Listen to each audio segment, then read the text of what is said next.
Hello, it's me, Oscar from Marijuana Garden. Alright, picture this. Over 1,500 years ago, in the heart of ancient India, generals and kings weren't just waging wars on the battlefield, they were strategizing on a wooden board playing a game called Chaturanga. That's where chess was born. Chaturanga, which literally means 4 divisions in Sanskrit, was the ultimate war simulation: infantry, cavalry, elephants, chariots, all battling it out on an 8x8 grid. Some pieces might look familiar. The Raja, our king, could move 1 square any direction.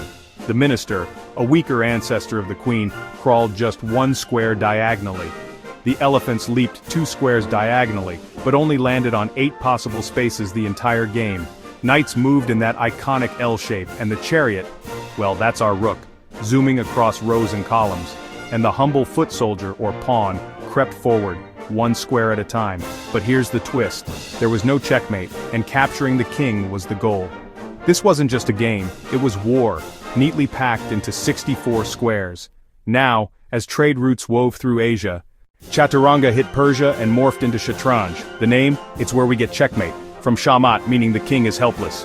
Shatranj introduced a key innovation. You couldn't just blindly move your king into danger. If your king was in peril, you had to be warned, check.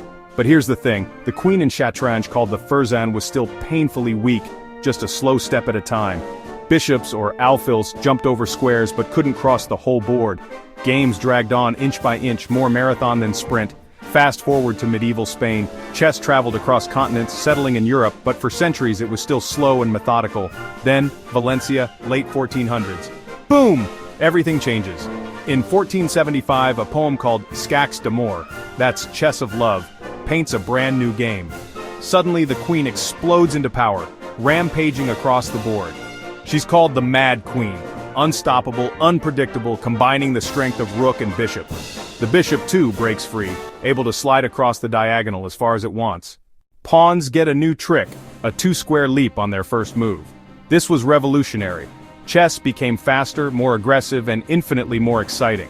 Valencia's poets didn't just write about love, they rewrote the rules of a global game. Francesc Vicent sealed these changes, publishing the first book of modern chess problems and cementing Valencia as the birthplace of the chess we know today. So, from ancient Indian battlefields to poetic Spanish revolutions, the story of chess is a journey of strategy, power, and transformation, all leading to the checkmating power of the Mad Queen, proof that the greatest battles are often fought not with swords, but with minds.